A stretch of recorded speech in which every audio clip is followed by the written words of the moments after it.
Sa isang summer wildfire, nasira ang aking bukid, kaya nagtungo ako sa bahay ng aking anak na si Nena.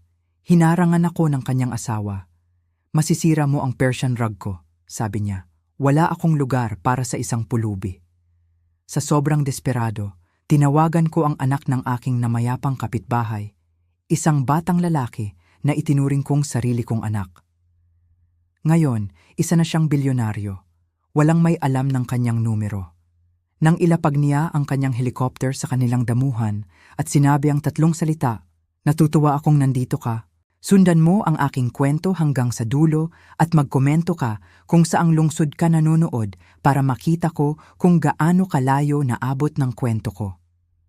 Hindi ko akalaing tatayo ako sa may pintuan ng aking anak na babae, nagmamakaawa ng matutuluyan. Sa edad na 64, wala akong dalang kahit ano maliban sa mga damit na suot ko at ang amoy ng usok na nakakapit pa sa aking buhok. Kumatok ako sa makinis na puting pinto ni Nena, nanginginig ang aking mga daliri. Kinuha ng wildfire ang lahat. 43 taon ng mga alaala, pawis at mga pangarap na naging abo sa isang hapon. Ang aking bahay bukid, ang kamalig kung saan ako nag-aalaga ng mga kampeyong baka, ang taniman ng mansanas na itinanim ng aking yumaong asawa na si Frank gamit ang kanyang sariling mga kamay, wala na lahat. Sabi ng insurance adjuster, aabutin ng ilang buwan bago maproseso ang aking claim at kahit na ganoon, maaaring hindi sapat para sa muling pagtatayo. Wala na akong ibang mapupuntahan. Binuksan ni Nena ang pinto, suot ang isang silk blouse na malamang mas mahal pa sa ginagastos ko sa grocery sa loob ng 3 buwan. Tumaas ang kanyang perpektong manicured na kilay nang makita niya ako at pinanood ko siyang tignan ang aking soot-stained na jeans at ang maliit na duffel bag na naglalaman ng kakaunting bagay na aking naisalba. "Nay, anong ginagawa mo rito?" Ang kanyang boses ay may pamilyar na tono ng abala na nakasanayan ko na sa paglipas ng mga taon. Nasunog ang bukid, mahal, nawala ang lahat. Humina ang boses ko sa kabila ng aking pagsisikap na manatiling malakas. Umaasa ako na maaari akong tumira sa inyo ni Ramil ng ilang araw habang inaayos ko ang mga bagay-bagay. Bago pa makasagot si Nena, lumitaw si Ramil sa likuran niya.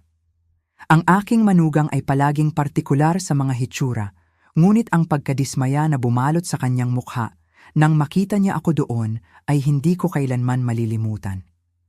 "Hindi pwede," anya, hakbang na nagtatanggol sa harap ng kanyang asawa. "Tignan mo ang itsura mo. Puno ka ng abo at kung ano pa.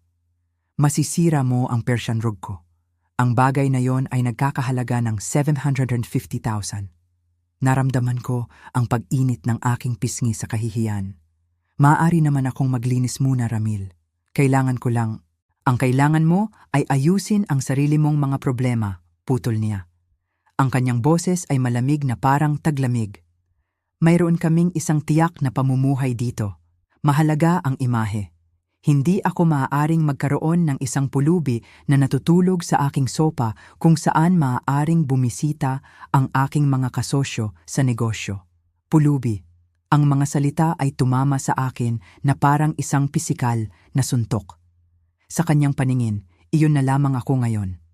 Hindi na ang kanyang biyenan, hindi na ang babae na nagpalaki sa anak na kanyang sinasabing mahal. Isa na lamang dagdag na pasanin na dapat itapon. Umalis ng bahagya si Nena sa tabi niya, ngunit hindi niya sinasalungat ang kanyang asawa.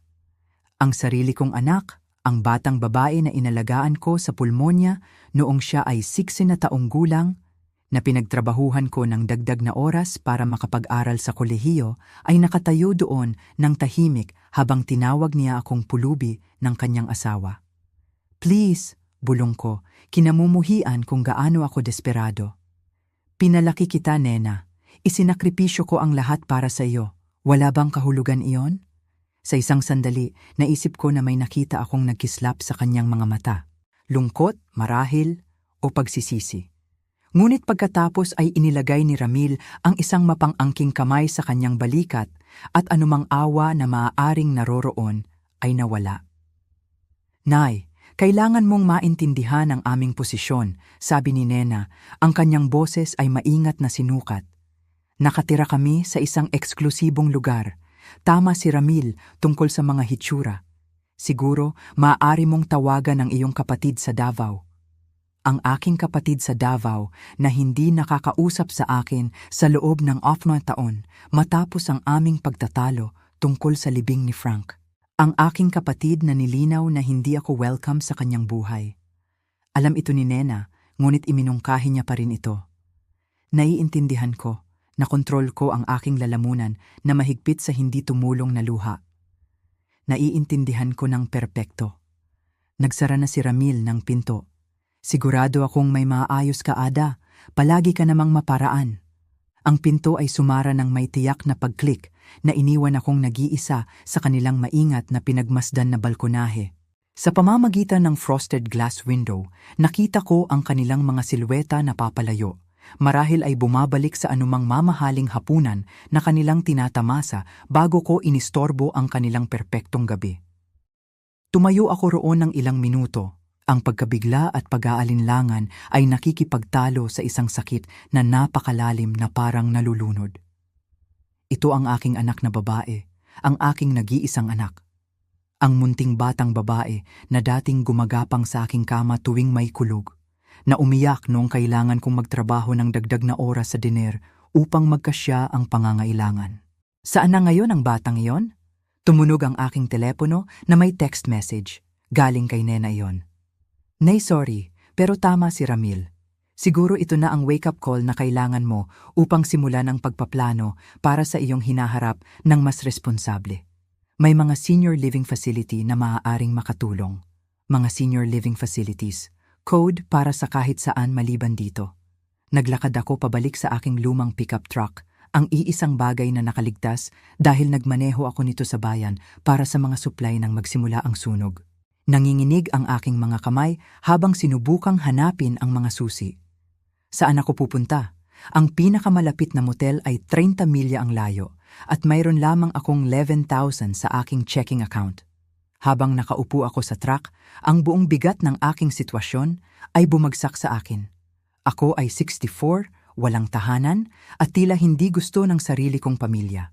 Ang bukid na naging aking pagkakakilanlan, aking ikinabubuhay, aking pamana, wala na. Ang anak na babae na inilaan ko ang aking buhay sa pagpapalaki, nawala sa kasakiman at pag-akyat sa lipunan. Ngunit habang nakatitig ako sa kanilang perpektong bahay na may perpektong damuhan at perpektong harapan, may gumalaw sa loob ko. Ang nakakagutom na pagkasira ay nagsimulang maging isang bagay. Isang bagay na mas mahirap, isang bagay na binuo sa loob ng maraming taon habang pinapanood ko si Nena na nagiging isang taong bahagya kong nakilala. Hinugot ko ang aking telepono at nag-scroll sa aking mga kontak hanggang sa makahanap ako ng isang pangalan na hindi ko tinawagan sa loob ng 15 na taon. Ang aking daliri ay nakatigil sa numero, nanginginig ang puso. Maaalala pa kaya niya ako? Magmamalasakit kaya siya? Mayroon lamang isang paraan upang malaman. Ngunit habang nakatitig ako sa pangalang iyon sa screen ng aking telepono, napagtanto ko na ang aking anak na babae ay kakatapos lang gumawa ng pinakamalaking pagkakamali sa kanyang buhay. Wala siyang ideya kung sino ang kanyang tinanggihan. Wala ni isa sa kanila. At kapag nalaman nila kung ano ang aking itinago sa kanila sa lahat ng mga taong ito, ang kanilang perpektong munting mundo ay hindi na muling magiging pareho. Ang ilang mga tulay na nasunog na ay hindi na muling maitatayo. Si Nena ay naglagay na lamang ng posporo. Nang nakaupo ako sa paradahan sa labas ng bahay ni Nena, hindi ko mapigilan ang mga alaala na bumaha. Ang bawat isa ay parang isang pagpilipit ng kutsilyo na nagpapaalala sa akin ng lahat ng ibinigay ko para sa anak na babae na nagsara lamang ng pinto sa aking mukha. Naalala ko ang araw na namatay si Frank. Si Nena ay 12 taong gulang pa lamang, umiiyak ng husto sa libing na nagkasakit siya. Hinawakan ko siya sa buong gabi sa makitid na kama sa ospital habang siya ay nagsuka mula sa kalungkutan, nangangako sa kanya na magiging maayos ang lahat. Kahit na wala akong ideya kung paano ko matutupad ang pangakong iyon, ang life insurance ni Frank ay hindi pa sapat para sa mga gastos sa libing. Ang bukid ay nalulunod sa utang at mayroon akong anak na babae sa ika-7 grado na nangangailangan ng katatagan higit kailanman. Kaya, ginawa ko ang anumang gagawin ng isang ina. Nagtrabaho ako. Nagtrabaho ako ng 3 trabaho. Oras ng almusal sa Murphy's Diner, hapon na naglilinis ng mga bahay para sa mayayamang pamilya sa Burol, at gabi sa pabrika ng tela kapag kaya ko. Kaya, hindi nalaman ni Nena ang mga gabing umiiyak ako hanggang sa makatulog. Pagod na pagod at nananakit, nagtataka kung kaya ko bang panatilihin ang lahat. Hindi niya ako nakita na kumakain ng sandwich ng peanut butter para sa hapunan upang may sapat na pera para sa kanyang mga damit sa paaralan. Bata pa lamang siya. Hindi niya kailangang malaman. Ngunit ang pinakamasakit sa aking puso ay kung paano niya ako tiningnan noong mga taong iyon. Parang kahihiyan ako. Parang ang aking mga kamay na may kalusugan at pagod na mga mata ay nagbawas sa akin kaysa sa ibang mga ina na nagmamaneho ng mamahaling kotse at hindi amoy grasa ng diner. Noong siya ay 16, tumigil siyang magdala ng mga kaibigan sa bahay. Mas madali lamang na tumambay sa kanilang mga bahay, Nay, sabi niya. Ang ibig niyang sabihin ay ang kanilang mga bahay ay mas maganda. Ang kanilang mga ina ay mas makinis. Hindi ako ang uri ng ina na gusto niyang makita ng kanyang mga kaibigan. Dapat sana ay nagagalit ako. Sa halip, nagtrabaho ako ng mas mahirap. Gusto kong bigyan siya ng lahat ng mayroon, ang ibang mga bata. Isinakripisyo ko ang sarili kong mga pangarap, ang sarili kong hinaharap. Sinasabi sa aking sarili na sulit ang lahat kapag nagtagumpay siya. Ang kabalintunaan ay hindi nawala sa akin ngayon. Lahat ng mga taon na sinusubukang gawing perpekto ang buhay ni Nena at lumaki siya upang maging eksakto tulad ng mga taong tumingin sa amin. Ngunit may isa pang bata sa mga alaala na iyon. Isang batang lalaki na ang kwento ay magkakaugnay sa amin sa mga paraan na hindi lubos na naunawaan ni Nena. Si Tommy Peterson ay nakatira sa bahay na gumuho sa tabi ng aming bukid. Ang kanyang mga magulang ay mga lasing sa bayan. Alam ng lahat iyon, ngunit walang nakikipag-usap tungkol dito. Hindi direkta.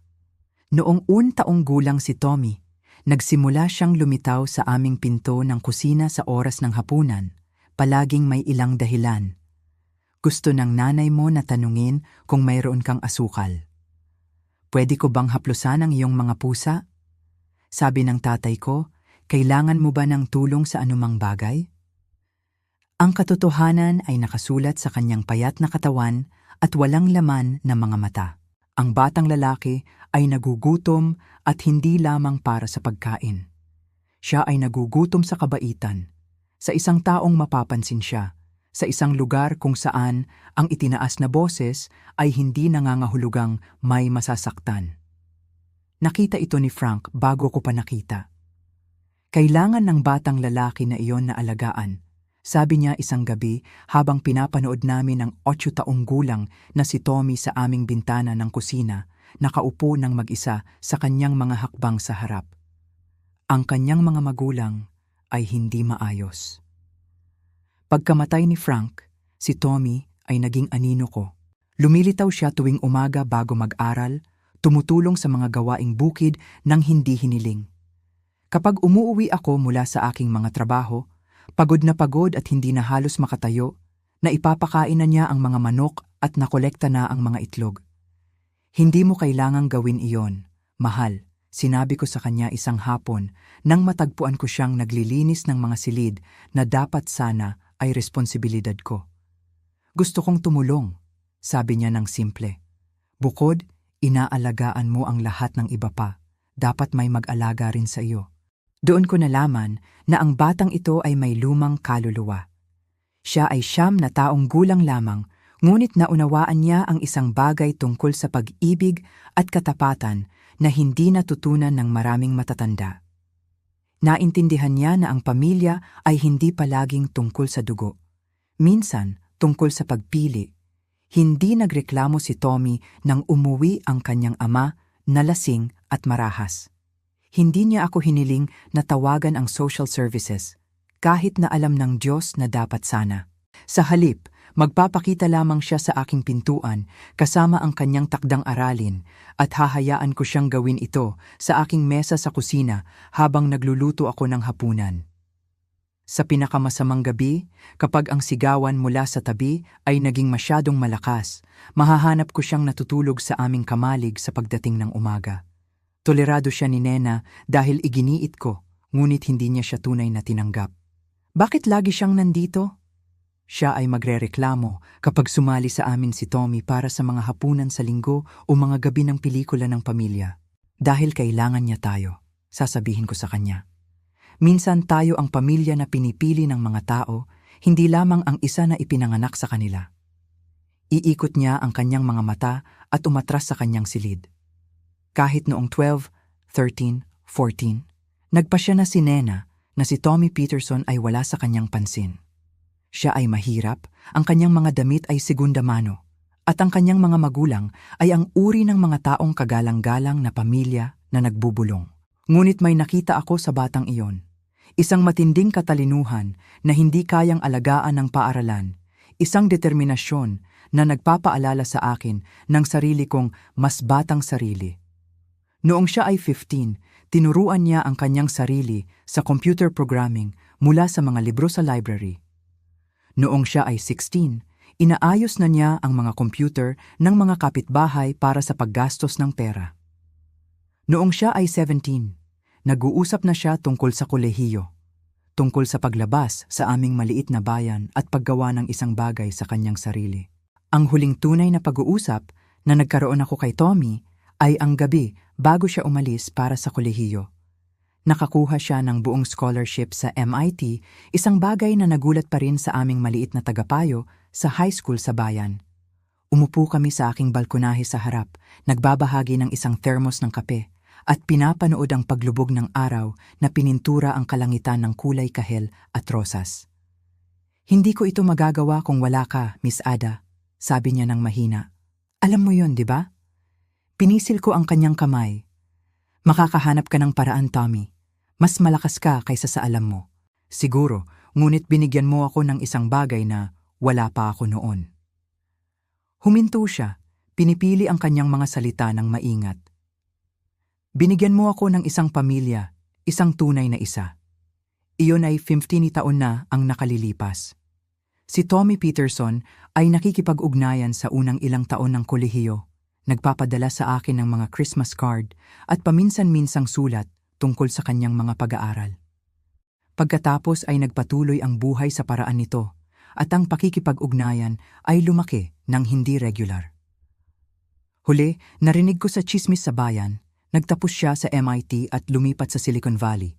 Sabi ng isang tao na nagsimula siya ng sarili niyang kumpanya, ngunit hindi ako masyadong nagbigay ng pansin sa mga tsismis. Ngayon nakaupo sa aking truck sa labas ng perpektong bahay ni Nena, nakatitig ako sa kanyang pangalan sa aking mga kontak sa telepono. Thomas Peterson, ang natakot na munting batang lalaki na dating tumutulong sa akin na magpakain ng mga manok, ay naging isang lalaki na bahagya kong kilala. Maaalala pa kaya niya ang babae na gumawa sa kanya ng sandwich ng peanut butter at tumulong sa kanya sa takdang aralin? Mas mahalaga, magmamalasakit kaya siya na kailangan niya ng tulong ngayon? Ang aking daliri ay nakatigil sa kanyang numero habang may isa pang masakit na kamalayan na tumama sa akin. Pinalaki ko ang 2 anak sa bahay bukid na iyon. Ang isa ay ang aking biological na anak na babae na kakababa lang ay napatunayan na ang dugo ay walang kahulugan sa kanya pagdating sa abala. Ang isa pa ay isang batang lalaki na pinili kong mahalin na pinili akong mahalin. Marahil ay oras na upang alamin kung aling uri ng pamilya ang talagang mahalaga.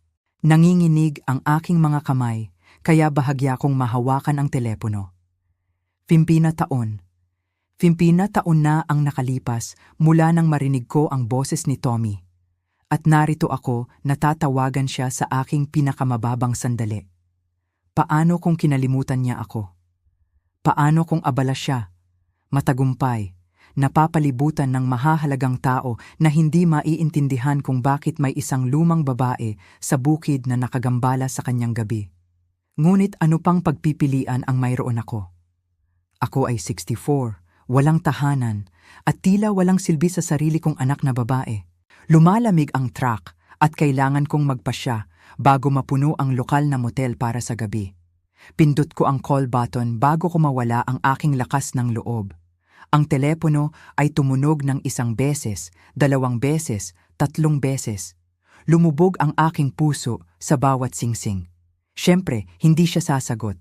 Bakit magsasagot ng mga tawag mula sa hindi kilalang mga numero ang isang matagumpay na negosyante ng 8:30 ng gabi ng Biyernes?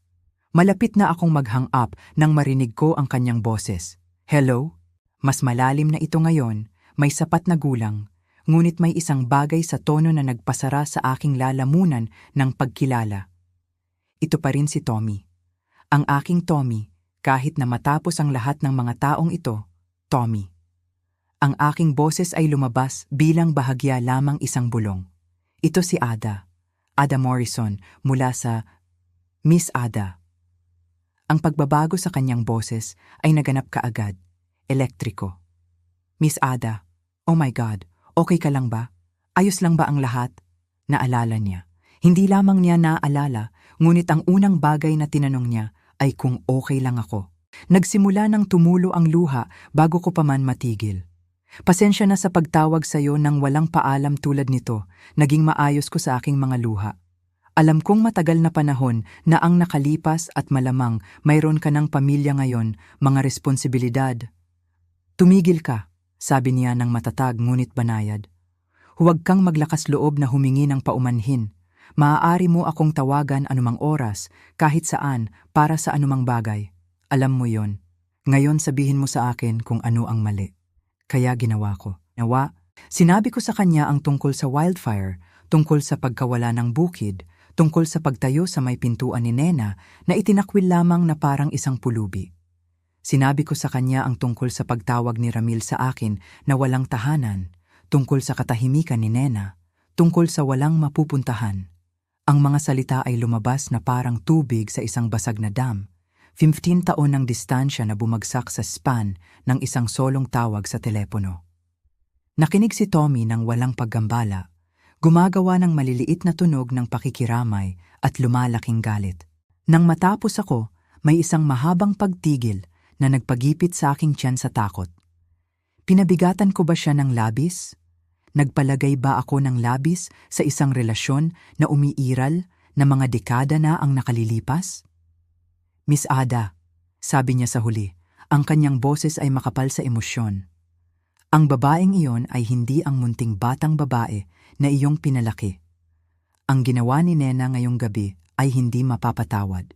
Ang matinding proteksyon sa kanyang boses ay nagpapaalala sa akin ng binatilyong lalaki na nagagalit kapag sinasabi ng mga bata sa paaralan ang malupit na bagay tungkol sa aking segunda manong damit o ang aking maraming trabaho. Kahit noon, mas matinding ipinagtanggol ako ni Tommy kaysa sa sariling anak kong babae. Anak ko pa rin siya, sabi ko ng mahina kahit na walang laman ang mga salita. Hindi, sabi ni Tommy nang may tahimik na katiyakan.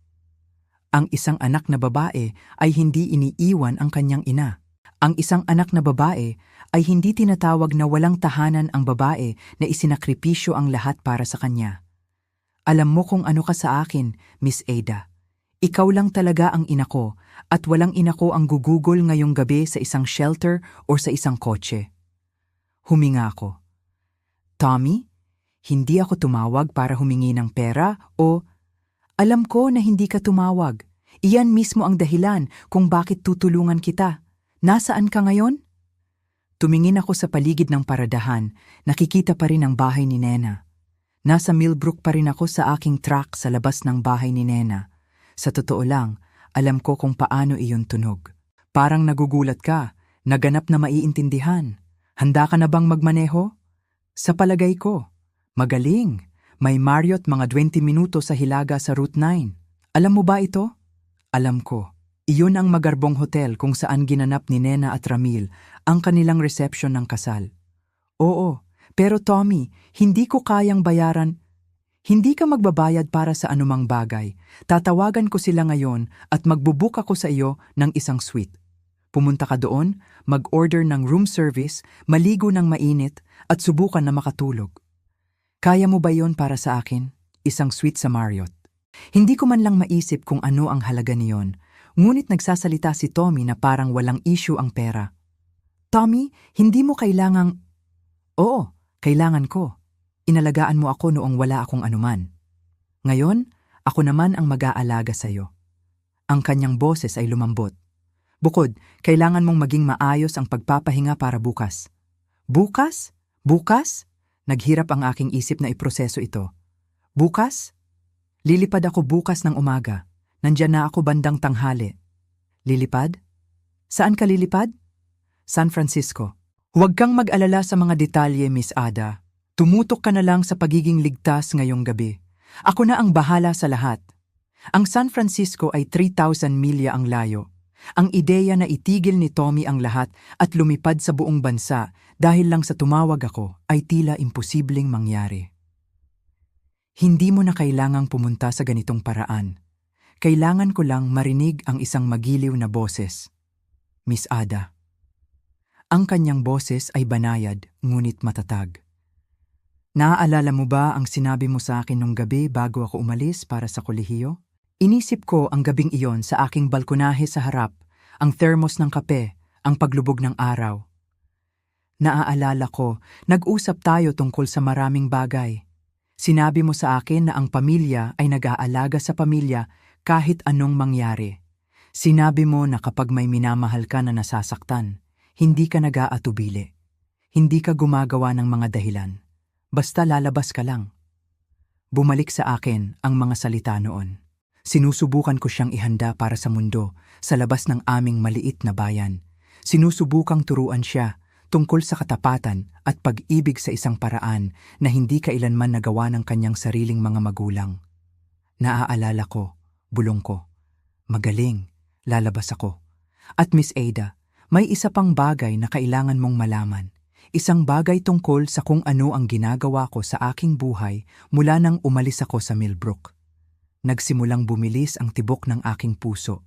May isang bagay sa kanyang boses, isang bigat na nagmumungkahi na ang pag-uusap na ito ay malapit ng kumuha ng ibang direksyon. Ano yon, mahal? Ang kumpanya na sinimulan ko pagkatapos ng MIT. Medyo naging maayos naman ito. Sa totoo lang, mas maayos pa sa maayos, Miss Ada. Hindi lang ako komportable. Mayaman ako. Napakayaman. Ang salita ay naghang sa hangin sa pagitan namin. Mayaman. Ang batang lalaki na dating nagsusuot ng mga segunda manong kamiseta ng aking yumaong asawa dahil ang kanyang sariling mga damit ay may mga butas ay mayaman. Gaano kayaman?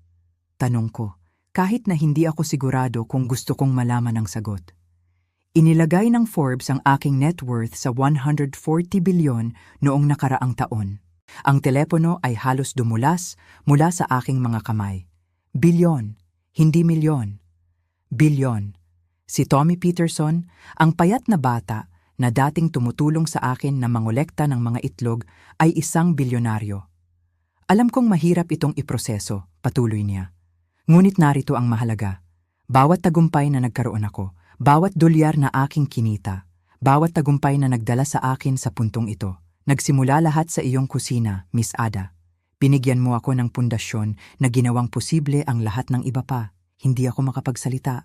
Nagsisi ang aking isip, sinusubukang pagkasunduin ang natakot na munting batang lalaki sa aking mga alaala, kasama ang lalaki sa telepono na nag-uusap ng basta-basta tungkol sa bilyon-bilyong dolyar. Bukas, kapag nakarating ako sa Millbrook, magkakaroon kami ng pag-uusap sa iyong anak na babae at sa kanyang asawa. Malalaman nila kung sino ang kanilang tinanggihan ngayong gabi. Ngunit mas mahalaga, hindi ka na mag-aalala tungkol sa pagkakaroon ng bubong sa iyong ulo. Aalagaan kita tulad ng pag-aalaga mo sa akin, Tommy. Hindi ko kailangan ng bilyon-bilyong dolyar. Alam ko na hindi mo kailangan. Iyan ang isa sa mga dahilan kung bakit karapat-dapat ka sa kanila. Lumakas ang kanyang boses, mas mainit, mas malambot. Miss Ada, Sa loob ng 15 taon, sinusubukan kong malaman kung paano ka babayaran sa pagligtas mo sa aking buhay. Bukas, sa wakas ay makukuha ko na ang pagkakataon. Habang isinara ko ang telepono at sinimulan ang truck upang magmaneho patungo sa Marriott, isang pag-iisip ang patuloy na umuungol sa aking isipan. Tinanggihan ni Nena ang kanlungan sa isang babaeng nagpalaki ng isang bilyonaryo.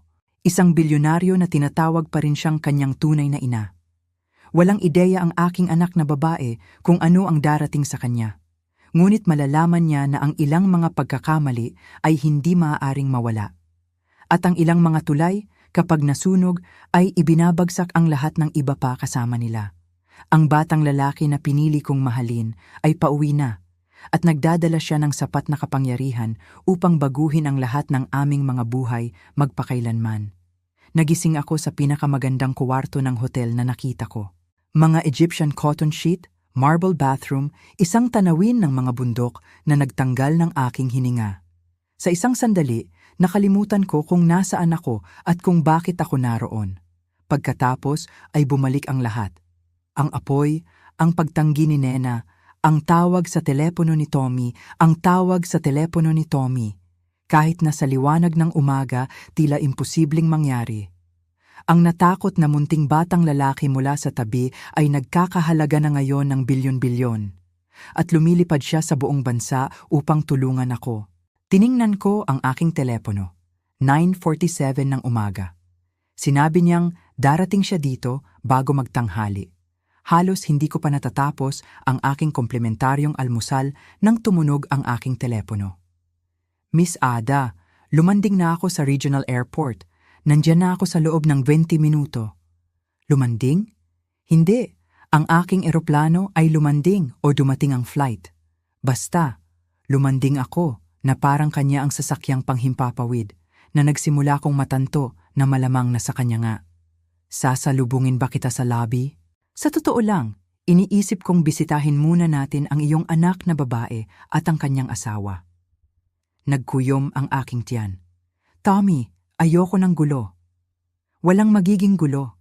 Sa tingin ko oras na para maintindihan nila kung sino ang kanilang tinanggihan kagabi. Hindi mo kailangang magsalita kung ayaw mo. Hahayaan ko lang silang magsalita. 23 minuto ang lumipas. Narinig ko ang isang tunog na nagpatingin sa lahat sa lobby ng hotel. Ito ang hindi maikakailang wop-wop ng mga helicopter blades na lumalakas sa bawat segundo. Naglakad ako sa labas sa tamang oras upang makita ang isang makinis na itim na helicopter na lumalapag sa harapan ng hotel. Nagmamadaling nagkagulo ang mga staff ng hotel. Marahil sinusubukang alamin kung legal ba ito, habang ang mga bisita ay dumikit sa mga bintana upang makakuha ng mas mahusay na pagtingin. Bumukas ang pinto ng helicopter at lumabas si Tommy Peterson. Bahagya ko siyang nakilala. Ang payat na batang lalaki na may mga segunda-manong damit ay napalitan ng isang lalaki na may perpektong nakasuot na suit, gumagalaw ng may tahimik na kumpiyansa na nagmumula sa pagkakaroon ng sapat na kapangyarihan upang hubugin muli ang mundo sa paligid mo. Ngunit nang makita niya ako, ang kanyang buong mukha ay nagbago sa mainit na ngiti na natatandaan ko mula 15 na taon na ang nakalilipas. Miss Ada. Naglakad siya diretso sa akin at niyakap ako sa uri ng yakap na nagparamdam sa akin na magiging maayos ang lahat. Mas matangkad siya sa naalala ko, mas malawak, ngunit ang kanyang mga braso ay parang kaligtasan pa rin. Tignan mo ang sarili mo, bulong ko, hinila ang sarili ko upang pag-aralan ang kanyang mukha. Lumaki ka na, salamat sa'yo. Seryoso na ngayon ang kanyang mga mata. Handa ka na ba dito? Tumango ako, kahit na hindi ako sigurado na handa ako sa anumang bagay pa.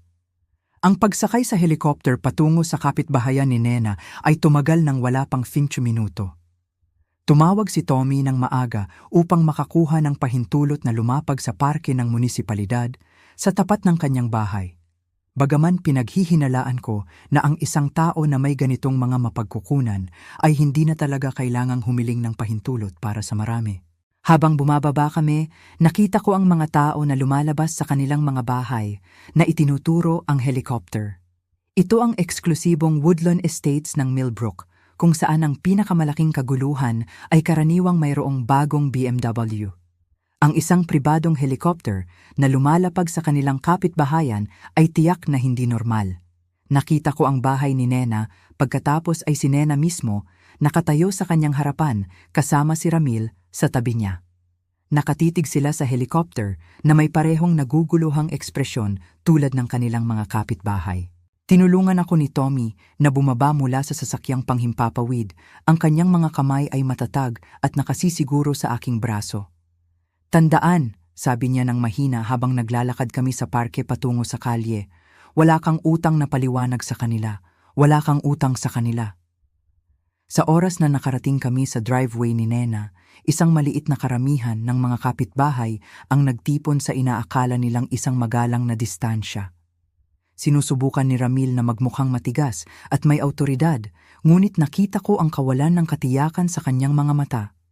Naguguluhan lang ang hitsura ni Nena. "Nay!" tawag niya nang papalapit kami. "Anong nangyayari? Kaninong helicopter iyan?"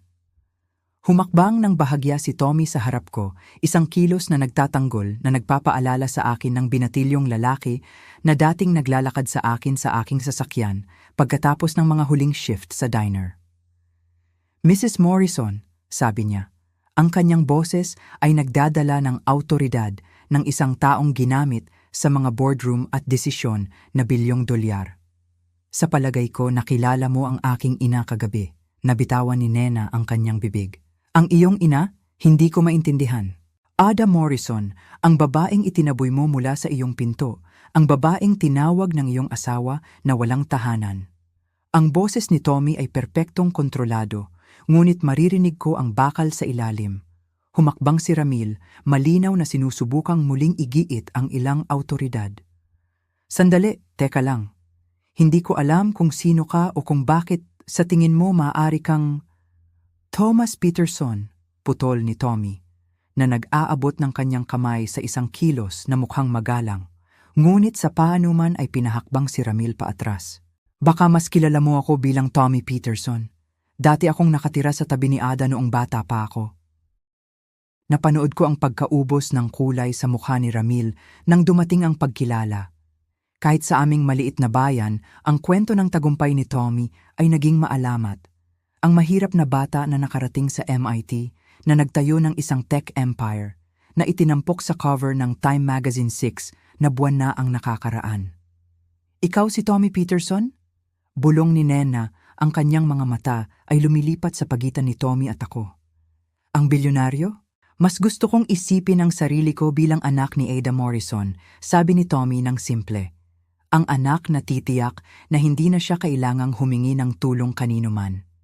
Mas lumapit na ngayon ang mga kapitbahay na naaakit ng halatang pagigting at ang lalong hindi makatotohanang katangian ng pag-uusap na nagaganap sa sikat ng araw sa pinakaprestihiyosong kalye ng Millbrook. Si Ramil, para sa kanyang kapurihan, ay sumubok na mag-rally. "Tingnan mo, G. Peterson, pinahahalagahan ko ang iyong pag-aalala, ngunit ito ay usapin ng pamilya." "Tama ka," sang-ayon ni Tommy. "Ito ay usapin ng pamilya. Iyon ang dahilan kung bakit ako nandito." Humarap siya upang tumingin ng direkta kay Nena.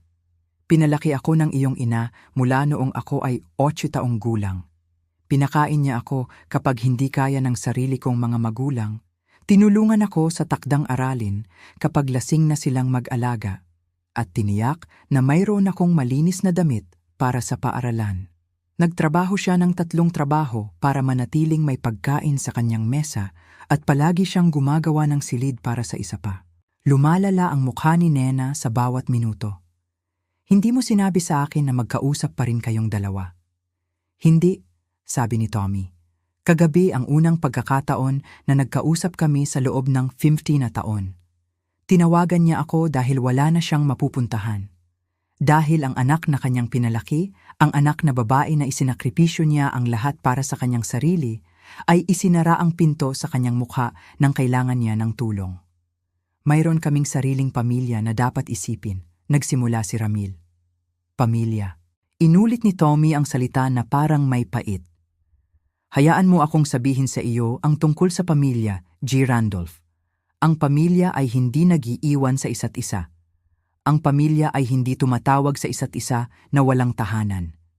At ang pamilya ay siguradong hindi mas nag-aalala tungkol sa isang Persian rug kaysa sa babaeng sumuko sa kanyang sariling mga pangarap upang ang kanyang anak na babae ay magkaroon ng lahat. Ang maliit na karamihan ng mga kapitbahay ay malapit na ngayon upang marinig ang bawat salita. Nakita ko ang mga telepono na hinuhugot marahil upang i-record ang paghaharap na ito na magiging ginto ng tsismis sa loob ng buwan. "Tommy, please," sabi ko ng mahina na inilalagay ang isang kamay sa kanyang braso. "Sapat na ito." Tumingin siya sa akin. Ang kanyang ekspresyon ay agad na lumambot. "Hindi, Miss Ada. Hindi pa sapat, ngunit ito ay isang panimula." Humarap siya pabalik kay Nena at Ramil. "Gusto kong maintindihan ninyong dalawa ang isang bagay. Si Ada Morrison ang pinakamahalagang tao sa aking buhay. Palagi siyang naging at palagi siyang magiging. Mula sa araw na ito, anumang kailangan niya, anumang gusto niya, nakukuha niya. Walang mga tanong." Kinuha niya ang kanyang jacket at naglabas ng sobre. "Ito ang titulo sa isang bahay mga isang oras mula rito. 7 silid tulugan, 10 ektarya, full-time na kawani. Kung gusto niya, sa kanya na ngayon, libre at malinaw." Nanlaki ang mga mata ni Nena habang nakatitig siya sa sobre. 7 silid tulugan. Nag-set up din ako ng trust fund sa kanyang pangalan kaninang umaga. 1.4 bilyon. Hindi na siya mag-aalala sa pera pamuli. Ang boses ni Tommy ay katotohanan na parang pinmodel uusapan niya ang panahon sa halip na isang halaga ng pera na babago sa buhay ng isang tao magpakailanman. 1.4 bilyon. Naramdaman ko ang pagkahilo. Ang bahay bukid na nasunog ay nagkakahalaga ng 10 milyon marahil at kasama na ang lupa. Mukhang may sakit si Ramil. "Iyan pa lang ang simula," patuloy ni Tommy. Ang kanyang mga mata ay hindi umaalis sa mukha ni Nena. "Hindi lang makakakuha ng bahay at pera si Miss Ada. Nakukuha niya ang lahat ng mayroon ako, ang bawat mapagkukunan, ang bawat koneksyon, ang bawat pintuan na maibubuksan ng aking tagumpay. Nakakakuha siya ng isang pamilya na talagang pinahahalagahan kung ano ang nagawa niya." "Mayroon na siyang pamilya," mahinang sabi ni Nena. Umiling si Tommy. "Hindi, mayroon siyang isang anak na babae. Isang anak na babae na nagturo sa kanya kagabi na minsan ang pamilya na iyong pinili ay mas tapat kaysa sa pamilya na ipinanganak sa iyo." Ang katahimikan na sumunod ay nakakabingi, kahit na ang mga kapitbahay ay huminto sa pagbubulong. Na nadama na nasaksihan nila ang isang bagay na magbibigay kahulugan sa mga relasyon sa mga darating na taon. Sa wakas, bumalik si Tommy sa akin. "Miss Ada, mayroong isang kotse na naghihintay upang dalhin ka sa iyong bagong tahanan. Ang mga tauhan ay naghihintay sa iyo at naayos ko ang isang tao na dadalhin ka sa pamimili para sa anumang kailangan mo. Gusto mo bang pumunta at tingnan ito?" Tumango ako. Hindi pinagkakatiwalaan ng aking boses na gumana ng maayos. Habang bumabaling kami upang lumakad pabalik sa helicopter, pinigil kami ng boses ni Nena. "Nay, teka lang. Pwede ba tayong mag-usap?" Lumabang ako ng dahan-dahan. Ang aking anak na babae ay tila mas maliit sa paanuman, nabawasan ng bigat ng kanyang natutunan. "Ano ang gusto mong pag-usapan, mahal? Gumawa ako ng pagkakamali kagabi. Dapat sana." Nagkamali kami ni Ramil. Nadulas siya sa mga salita, malinaw na naghihirap na maghanap ng paraan upang mabura ang hindi maaring mabura. Humakbang muli si Tommy, ang kanyang boses ay banayad ngunit pinal. "Mrs. Morrison, ang mga pagkakamali ay kapag nakalimutan mong ibalik ang isang tawag sa telepono o mahuli sa hapunan. Ang ginawa mo kagabi ay hindi isang pagkakamali. Ito ay isang pagpipilian. At ang mga pagpipilian ay may mga kahihinatnan." Habang umalis ang helicopter, tumingin ako kay Nena na nakatayo sa kanyang perpektong bakuran sa harap ng kanyang perpektong bahay. At nakaramdam ako ng isang bagay na hindi ko inaasahan. Hindi galit, hindi kasiyahan, ngunit awa.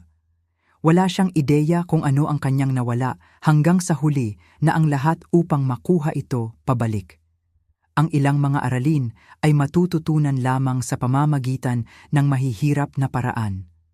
At ang edukasyon ng aking anak na babae ay nagsisimula pa lamang. Ang bahay na binili sa akin ni Tommy ay walang katulad ng naisip kong titirhan. Nakaupo sa 10 ektarya ng mga burol, ito ay isang colonial-style mansion na may puting haligi at mga nakapalibot na beranda na mukhang isang bagay mula sa isang magasin. Ang mga tauhan, isang kasambahay na nagngangalang Maria, isang hardinero na nagngangalang Frank, at isang kusinero na nagngangalang Elena, ay tinrato ako tulad ng royalty mula sa sandaling pumasok ako sa pintuan. "Ito na ang iyong tahanan ngayon, Mrs. Morrison," sabi ni Maria ng mainit habang ipinapakita niya ako sa silid pagkatapos ng silid ng mga eleganteng kasangkapan at malinis na dekorasyon. Nilinaw ni Mr. Peterson na anumang kailangan mo, anumang gusto mo, baguhin mo lang, kailangan mo lang humiling. Ang unang linggo na iyon ay lumipas sa isang kalabuan ng karangyaan na hindi ko pa naranasan. Mga sariwang bulaklak na ipinadadala araw-araw. Mga pagkain na inihanda ng eksakto sa aking mga kagustuhan. Isang wardrobe consultant na tumulong sa akin na mamili ng mga damit na talagang magkasya ng maayos sa unang pagkakataon sa mga dekada. Para akong si Cinderella, maliban na ang aking diwata ay isang bilyonaryo na tinatawag pa rin akong kanyang tunay na ina. Bumisita si Tommy tuwing ilang araw, palaging nagdadala ng isang bagay na maalalahanin, mga libro na sa palagay niya ay magugustuhan ko, mga larawan na natagpuan niya sa aming lumang kapitbahayan balita tungkol sa magkakakilala mula sa Millbrook. Ngunit higit sa lahat, nais lamang niyang umupo sa akin sa harap ng beranda, umiinom ng kape, at nag-uusap tulad ng dati noong siya ay isang teenager. "Masaya ka ba rito?" tanong niya sa isa sa mga pagbisita na iyon. Pinag-aaralan ng mabuti ang aking mukha. Tumingin ako sa mga pinag-aralang hardin, ang maliit na lawa na may fountain, ang buhay ng ginhawa at kaginhawaan na pumalit sa aking nasunog na bahay bukid. "Maganda ito, Tommy. Mas maganda kaysa sa anumang pinangarap ko." Hindi iyon ang tanong ko. Ngumiti ako sa kanyang pagpupursige. Kahit noong bata pa, mayroon na siyang paraan ng pagtingin sa mga magalang na sagot sa katotohanan sa ilalim. "Nag-aayos ako. Napakarami ang dapat masanay. Maaari tayong kumuha sa iyo ng ibang bahay kung gusto mo. Mas maliit, marahil mas malapit sa bayan." "Hindi, mahal. Perpekto ito. Hindi lang ako sanay na may mga taong nag-aalaga sa akin sa halip na ang kabaliktaran." Naabot niya at pinisil ang aking kamay. "Gumugol ka ng 40 taon na pag-aalaga sa lahat. Ikaw naman ngayon." Sa gabing iyon, habang nag-aayos ako sa isang libro sa tinatawag ng mga tauhan na library, isang aktwal na library na may mga bookshelf na tumataas mula sa sahig hanggang sa kisame at isang rolling ladder, kumatok si Maria sa pinto. "Mrs. Morrison, narito ang iyong anak na babae. Sinasabi niyang kailangan niyang makipag-usap sa iyo ng kagyat."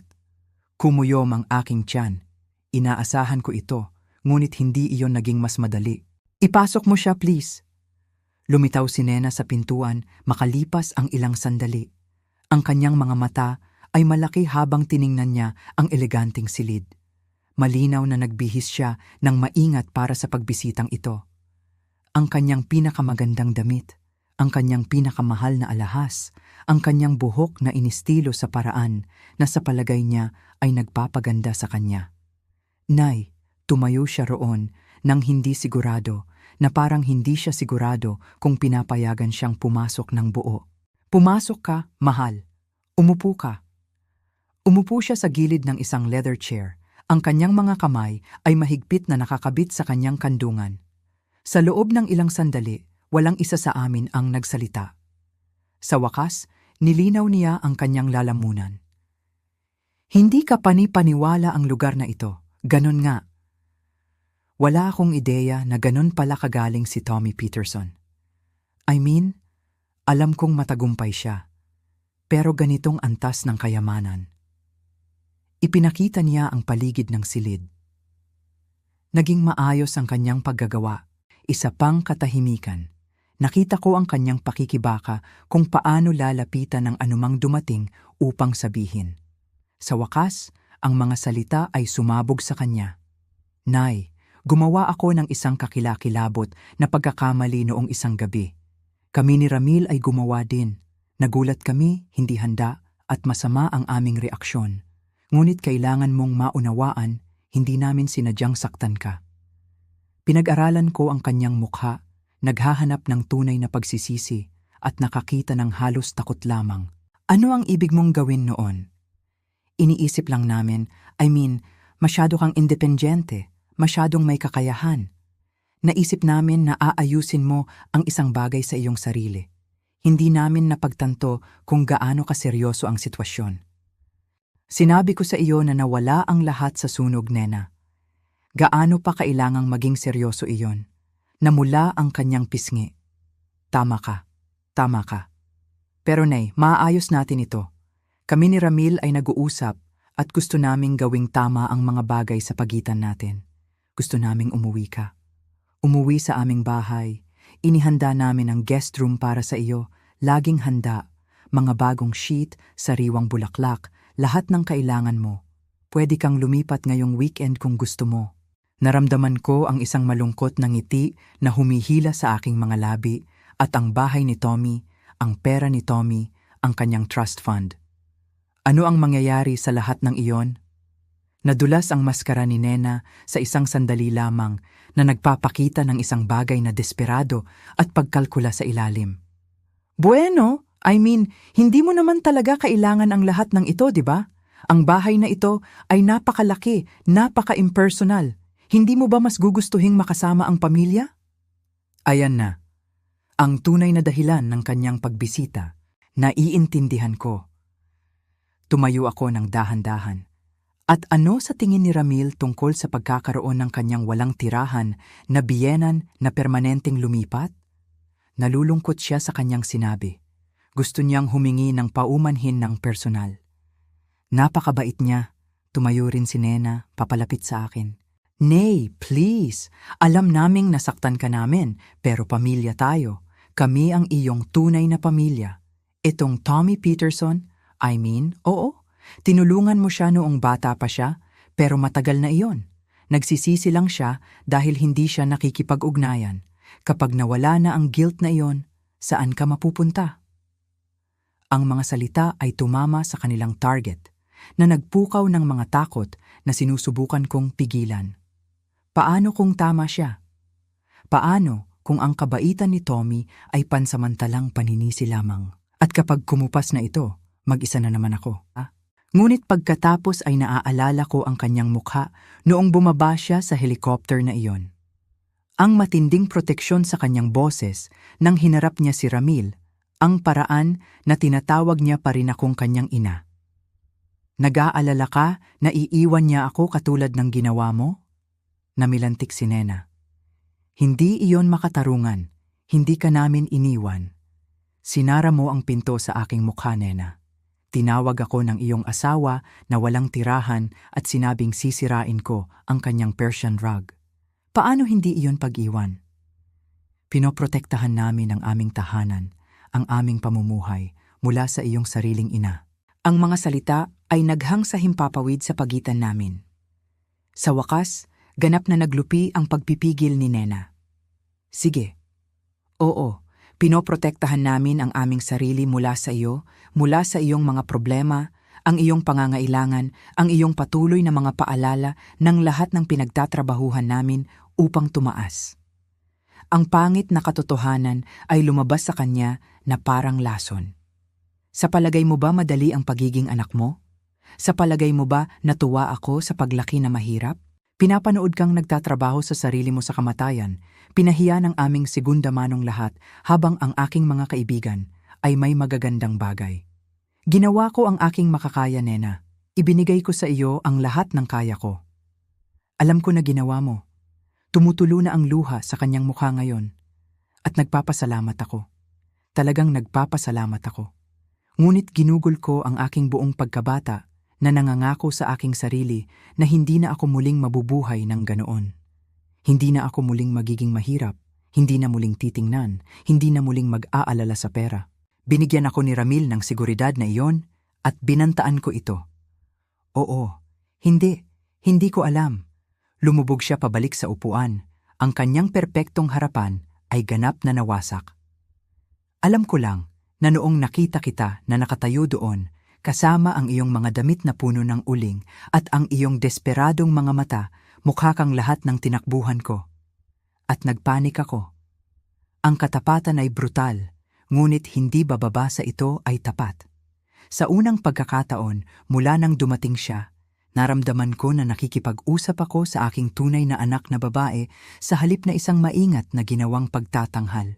At ngayon, tanong ko ng mahinahon, ngayon napagtanto ko na maaaring itinapon ko ang pinakamahalagang relasyon sa aking buhay alang-alang sa isang Persian rug at mga hitsura sa lipunan. Maliit ang kanyang boses. Natalo. Gusto kong ayusin ito, Nay. Kailangan kong ayusin ito. Umupo ako pabalik sa harap niya. Ang kailangan mo at ang gusto mo ay maaaring dalawang magkaibang bagay, mahal. Ano ang ibig mong sabihin? Gusto mong ayusin ito dahil nakita mo kung ano ang ibig sabihin ko kay Tommy at napagtanto mo na maaaring may mga benepisyo sa pagkakaroon mo sa aking buhay. Ngunit gusto mo ba talaga ako, Nena? Gusto mo ba ang iyong ina sa lahat ng aking mga pagkukulang at limitasyon at nakakahiya na kasaysayan? O gusto mo bang ma-access ang maibibigay ng aking relasyon kay Tommy? Binuksan niya ang kanyang bibig upang tumutol, pagkatapos ay isinara ito. Ang katahimikan ay nagpatuloy sa pagitan namin, na puno ng bigat ng isang buhay na komplikadong emosyon. Hindi ko alam kung paano sasagutin iyon. Sa wakas ay inamin niya. Hindi bababa sa tapat iyon. Ang alam ko, patuloy niya, ay mahal kita. Palagi kitang minahal kahit na nahihiya ako sa aming mga kalagayan. At alam ko na ang pagkawala sa iyo ay sisira sa akin. Inabot ko at hinawakan ang kanyang kamay. Hindi mo pa ako nawawala, mahal. Ngunit ang relasyon na mayroon tayo noon, ang isa kung saan ako nagbigay at ipinagpalagay mo na normal, na wala na ang relasyon na iyon. Nasunog kasama ang aking bahay bukid. Kung gayon, ano na lang ang natira? Hindi ko pa alam. Baka wala. Baka mas maganda kaysa sa mayroon tayo noon. Pero nasa iyo na iyon kung paano magpapasya. Pinisil niya ang aking kamay. Paano ako magpapasya? Magsisimula ka sa pag-uwi kay Ramil at pag-iisip kung anong uri ng anak na babae ang gusto mong maging sa hinaharap. Hindi kung anong uri ng anak na babae sa tingin mo ang gusto ko o kung anong uri ang makakakuha sa iyo ng pinakamaraming benepisyo. Ngunit anong uri ang pakiramdam mo ay tama sa iyo at ikaw. Anong gagawin mo habang inaalam ko iyon? Tumingin ako sa paligid ng magandang library. Nag-isip tungkol sa paparating na pagbisita ni Tommy, tungkol sa mapayapang buhay na itinayo ko sa lugar na ito kung saan ako pinahahalagahan dahil sa pagiging sarili ko. Mabubuhay ako ng aking buhay, Nena. Sa unang pagkakataon sa mga dekada, mabubuhay ako para sa akin lamang. Pagkaalis niya, matagal akong umupo ng mag-isa sa library, pinoproseso ang lahat ng kanyang sinabi. Ang katotohanan ay masakit, ngunit ito rin ay pagpapalaya. Sa hindi bababa sa alam ko ngayon kung saan ako nakatayo sa aking anak na babae. Sa hindi bababa sa ngayon ay maaari kong ihinto ang pag-asa para sa isang bagay na hindi talaga umiiral. Tumunog ang aking telepono na may isang text message. Galing kay Tommy iyon. Sana masaya ang iyong gabi. Nabanggit ni Elena na gagawa siya ng paborito mong pot roast bukas. Hindi na makapaghintay na sumali sa iyo para sa hapunan. Ngumiti ako. Nararamdaman ang buhol sa aking dibdib na lumuwag ng bahagya. Ang ilang mga pamilya ay ipinanganak, ang ilan ay binuo, at ang ilan ay kinikita sa pamamagitan ng mga taon ng katapatan, pag-ibig at sakripisyo na kinikilala at ibinabalik sa halip na isaalang-alang. Kailangang magpasya ni Nena kung anong uri ng anak na babae ang gusto niyang maging.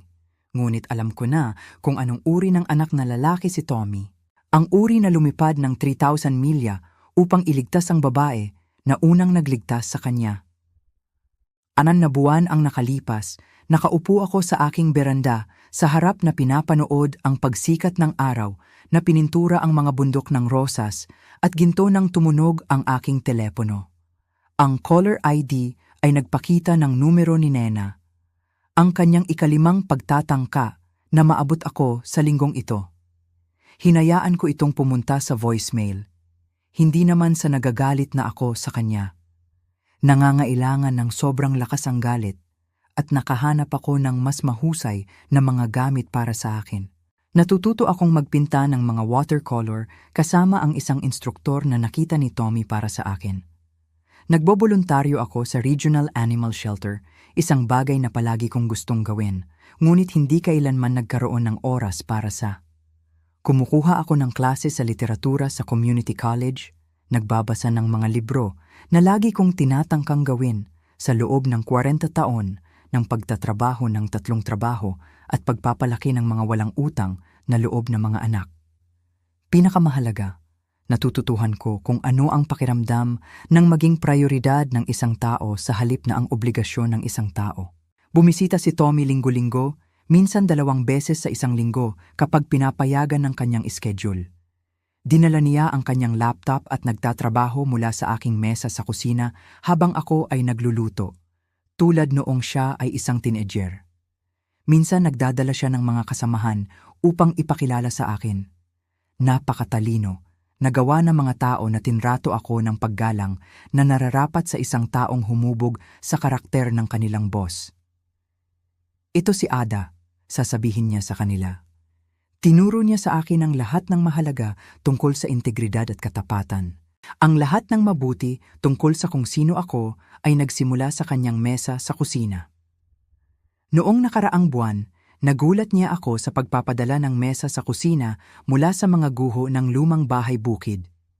Sa paanuman, natagpuan ito ng kanyang mga tao na buo sa mga labi, bahagya ng nasira. Ngayon ay nakaupo ito sa aking bagong kusina. May mga peklat at pamilyar, isang tulay sa pagitan ng aking lumang buhay at ng aking bago. Ang abiso sa voicemail ay tumunog laban sa aking mas mahusay na paghuhusga. Pinatugtog ko ang mensahe ni Nena. "Nay, ako ito ulit. Alam kong siguro sawa ka nang marinig ako, pero kailangan ko talagang makausap ka. Naging komplikado na ang mga bagay-bagay at..." Huminto ang kanyang boses. "Kailangan ko ang iyong payo. Mangyaring tawagan mo ako pabalik." Tinanggal ko ang mensahe nang walang pangalawang pag-iisip. Ang ilang mga aralin ay matututunan lamang sa pamamagitan ng mga kahihinatnan at nag-aaral pa rin si Nena. Sa pamamagitan ng magkakakilalang kakilala, narinig ko ang tungkol sa mga kahihinatnan na iyon. Hindi na nakakuha ng promosyon si Ramil sa kanyang kumpanya pagkatapos kumalat ang balita tungkol sa kung paano niya ako ginamot. Tila ang kanyang boss ay isang babae na hindi nagpahalaga sa mga lalaki na tinatawag na walang tahanan ang kanilang mga biyenan. Ang kanilang katayuan sa lipunan sa Millbrook ay bumagsak nang lumabas ang kwento. At sa isang maliit na bayan, ang mga ganitong kwento ay palaging lumalabas. Mas makabuluhan, nagsimulang mawalan ng mga kliyente ang negosyo ni Ramil. Ilan sa kanyang pinakamayamang customer ang nabanggit na hindi sila komportable sa pagtatrabaho sa isang taong nagpakita ng gayong kawalang galang sa pamilya. Sa kanilang bilog, ang reputasyon ay lahat at ang reputasyon ni Ramil ay naging nakalalason na ngayon. Tumataas ang pinansyal na presyon. Narinig ko na kailangan nilang ibenta ang BMW ni Ramil at isinasaalang-alang ang pagbabawas ng kanilang bahay. Ang Persian rug na mas mahalaga kaysa sa kapakanan ng kanyang biyenan ay naibenta sa eBay 3 buwan na ang nakalilipas. Ngunit ang tunay na parusa ni Nena ay hindi pinansyal. Ito ay ang panonood sa ibang mga tao na natanggap ang itinapon niya. Nagsimula si Tommy ng isang pundasyon na nakatuon sa pagsuporta sa mga solong ina sa mga rural na komunidad, mga kababaihan na nagpapaalala sa kanya sa akin noong mahirap na mga taon pagkatapos mamatay si Frank. Inimbitahan niya akong maglingkod sa lupon at natuklasan ko na mayroon akong talento para sa pagkilala kung aling mga programa ang gagawa ng pinakamalaking pagkakaiba sa buhay ng mga kababaihan. Noong nakaraang linggo, ang pundasyon ay nag-host ng isang gala sa San Francisco. Dinala ako ni Tommy para dito, inilagay ako sa isang penthouse suite, binilhan ako ng isang gown na nagkakahalaga ng higit sa ginawa ko sa loob ng 3 buwan. Naglakad ako sa ballroom na yon sa kanyang braso, ipinakilala bilang aking ina, Ada Morrison, sa mga tech billionaire, politiko, at mga kilalang tao na talagang nakarinig sa akin sa pamamagitan ng mga kwento ni Tommy. Ang kaganapan ay nagtaas ng 700 milyon para sa mga solong ina. 700 milyon na magbibigay ng pangangalaga sa bata, tulong sa edukasyon, at mga pondo ng emerhensya para sa mga kababaihan na nahihirapan tulad ng paghihirap ko. Habang nakatayo ako sa entablado na nagpapasalamat sa mga donor, naisip ko ang natakot na batang ina na ako 30 taon na ang nakalipas na nagtatrabaho sa aking sarili sa pagkaubos para lamang mapanatili ang bubong sa aming ulo. Ang babaeng iyon ay hindi kailanman naisip na balang araw ay nakatayo siya sa isang ballroom na puno ng pinakamakapangyarihang tao sa mundo na nagtataguyod para sa iba pang mga kababaihan tulad niya. Ang lokal na pahayagan ay nagpatakbo ng isang larawan ni Tommy at ako sa gala. Doon, nakangiti kaming dalawa, ang kanyang braso sa aking mga balikat at suot ko ang isang silver necklace na ibinigay niya sa akin. Isang simpleng pendant na may nakasulat, World's Greatest Mom. Alam kong nakita ni Nena ang larawan dahil 3 araw ang nakalipas, nagmaneho siya sa aking bahay nang hindi inimbitahan. Nay, kailangan nating mag-usap, sabi niya, nakatayo sa aking beranda sa harap sa isang murang damit na hindi ko nakilala. Wala na ang mga designer na damit at perpektong buhok. Mukha siyang pagod, mas matanda, desperado. Wala talaga, sagot ko ng mahinahon. Nawala ko na ang lahat. Nag-file ng diborsyo si Ramil noong nakaraang buwan. Sinisisi niya ako sa pagsira sa kanyang karera. Sinabi na ang pagpapakasal sa akin ang pinakamasamang desisyon na nagawa niya.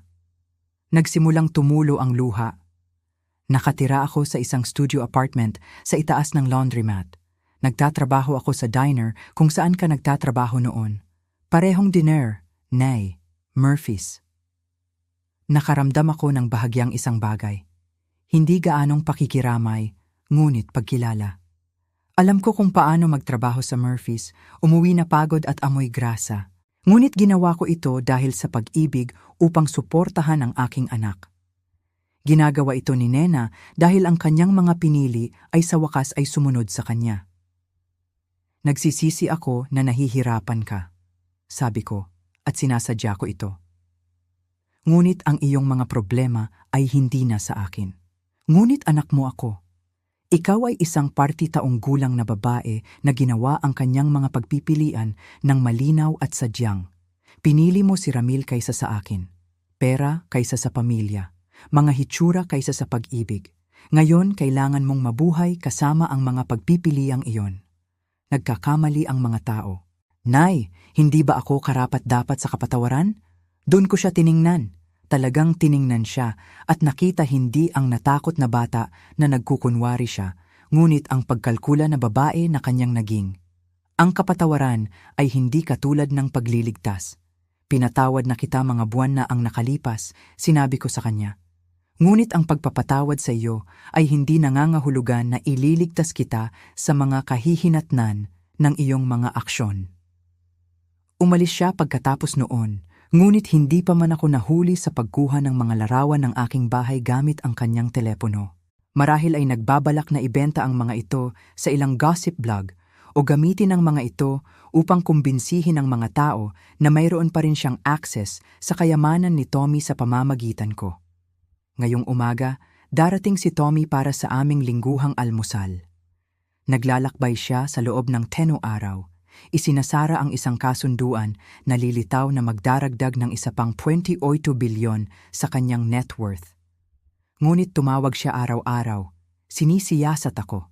Tinitiyak na masaya ako at malusog at mayroon ako ng lahat ng kailangan ko. Narinig ko ang kanyang helicopter bago ko pa nakita. Ang pamilyar na tunog na iyon na naging soundtrack ng aking bagong buhay. Habang naglalakad siya sa mga hakbang sa harapan, muli kong namangha sa pagbabago. Hindi lamang ang kanyang tagumpay, kundi pati na rin ang paraan ng pagdala niya sa kanyang sarili ngayon, may kumpiyansa, makapangyarihan, ngunit banayad pa rin kapag tumingin siya sa akin. Magandang umaga. Maganda, sabi niya, hinalikan ang aking pisngi.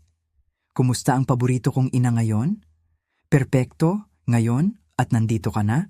Umupo siya sa upuan sa tabi ko, tinatanggap ang kape na inilabas ni Maria. May balita ba mula kay Nena sa linggong ito? 5 tawag. Hindi ko sinagot ang alinman sa kanila. Tumango siya nang may pag-apruba. Magaling, binigyan mo siya ng sapat na pagkakataon. Minsan nagtataka ako kung masyado akong mahigpit.